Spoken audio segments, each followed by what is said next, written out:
Bonjour à tous, c'est Chloé, je vous retrouve aujourd'hui comme chaque vendredi dans un nouvel épisode de Cryptalk. Aujourd'hui, un épisode un peu spécial. Nous vous avons proposé il y a très peu de temps une FAQ sur nos réseaux sociaux dans laquelle on vous proposait de nous poser des questions relatives aux fermes de minage. Aujourd'hui, je m'exécute et je vais répondre à toutes vos questions. C'est parti.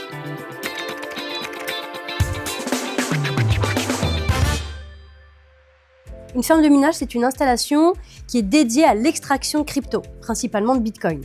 C'est souvent un très grand bâtiment ou des conteneurs qui vont pouvoir contenir des machines de minage de type ASIC qui vont fonctionner en continu 7 jours sur 7, 24 heures sur 24 et qui vont valider les transactions sur la blockchain.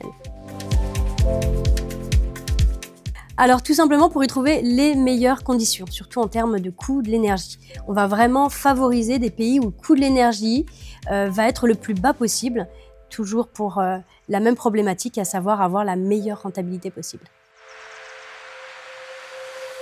Alors à quoi ressemble une ferme de minage ? Eh bien la plupart du temps, ce sont de très grands bâtiments isolés, très sécurisés, avec de longues rangées de mineurs à l'intérieur. Et ça peut être également des conteneurs équipés, posés sur des terrains pour pouvoir recevoir ce type de matériel. À l'intérieur d'une ferme de minage, vous avez tout le nécessaire au fonctionnement d'une ferme, à savoir les générateurs pour l'électricité, un système de refroidissement, une salle de monitoring. Il faut savoir que c'est un lieu qui est très bruyant et où il fait très chaud. Alors en fait, ça ne va pas dépendre de la capacité d'accueil de la ferme, mais ça va surtout dépendre de la puissance globale de la ferme. Par exemple, une ferme de minage qui fait 3 MW va pouvoir accueillir entre 700 et 1000 ASIC en fonction de leur puissance. Après, ça va vraiment dépendre du modèle. Si par exemple, on est sur une ferme full S21 Pro, ça sera plus de l'ordre de 850 mineurs. Donc ça va dépendre du type de machine que vous avez à l'intérieur de la ferme. Soit c'est un seul et unique modèle, mais ça peut être également un mix. Donc voilà. Alors les principales sources d'énergie utilisées dans les fermes de minage, vous allez avoir l'hydro, il y a également le solaire, vous allez avoir également la géothermie et puis il y a également le gaz naturel et un mix énergétique est possible aussi sur les fermes.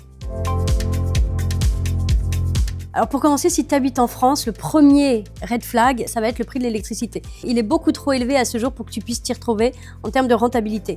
Mais il n'y a pas que ça qui est dérangeant. Le fait d'héberger à domicile du matériel de minage, ça fait énormément de bruit. Ça, je l'ai évoqué juste avant. Et ça génère beaucoup de chaleur. D'ailleurs, pour la petite anecdote, quand le minage est encore rentable en France, j'en ai eu chez moi, notamment des rigs de minage. Alors les rigs de minage, je ne sais pas si ça parle à tout le monde, mais ce sont des grands boîtiers avec des cartes graphiques alignées les unes après les autres. Et c'est un excellent chauffage, mais ce temps est révolu. Alors dans les pays froids comme le Canada, l'Islande ou encore la Sibérie, c'est beaucoup plus facile parce que le climat est déjà froid. Mais ça n'empêche qu'il faut quand même ventiler. En règle générale, les infrastructures sont équipées de gros ventilateurs. Alors les ventilateurs sont incrustés dans des pans de murs et ça peut être également couplé avec des murs d'eau qui permettent vraiment de rafraîchir considérablement l'espace. Alors je dirais sans hésiter les UAE, c'est vraiment notre offre actuelle qui défie à ce jour toute concurrence. La clé, encore une fois, c'est le tarif énergétique. Et aux UAE, on a le tarif énergétique le plus bas possible pour un maximum de rentabilité. Aussi, une métrique très importante aux UAE, il faut savoir que les politiques sont favorables au développement des cryptos. Alors oui, bien sûr. Alors pour commencer, elles sont toujours dans des lieux isolés. Les adresses ne sont jamais divulguées. Ça, c'est vraiment pour des questions évidentes de sécurité.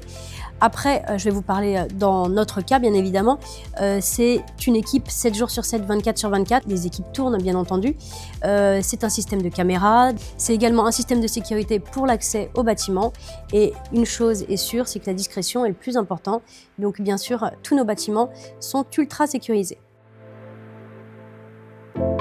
Alors au quotidien, sur des petits cas, on va faire des réparations sur place. On a toujours du petit matériel et on a dans chaque ferme des ateliers.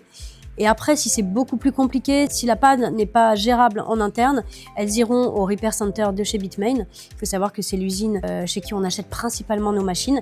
Et il y a des centres de réparation dans de nombreux pays, donc elles iront à un temps donné là-bas pour être réparées. Il faut savoir que quand une machine doit être immobilisée, si le client a pris une extension de garantie chez nous, on va la remplacer par une machine de notre parc, de puissance égale bien entendu. Le temps de la réparation, la machine ne minera pas, mais quoi qu'il arrive, nous nous efforçons toujours de faire au plus vite. Je profite pour préciser d'ailleurs que toutes les petites pannes mineures ne sont pas facturées. Vraiment, c'est des choses qui sont faites dans les fermes. On se voit mal facturer ce genre de prestations pour un changement de ventilateur ou de petites pièces. Donc voilà, je tiens à le préciser parce que c'est vraiment pas le cas dans toutes les fermes. Ça, c'est une très bonne question. Il y a énormément de clients qui nous posent cette question, donc c'est intéressant aujourd'hui d'y répondre. L'année dernière, d'ailleurs, on a fait un article complet sur le blog de Field Mining où on a questionné les différentes fermes de minage pour savoir comment ils fonctionnaient, parce que c'est quand même important de connaître le après d'une machine, une fois qu'elle a rempli ses services.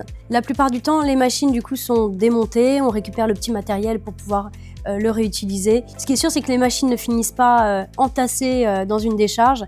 Tout ce qu'on peut récupérer est récupérable, le petit matériel. Et après, ce qui est du caisson de la ZIC, en fait, ça va être compressé pour pouvoir être réutilisé pour d'autres choses.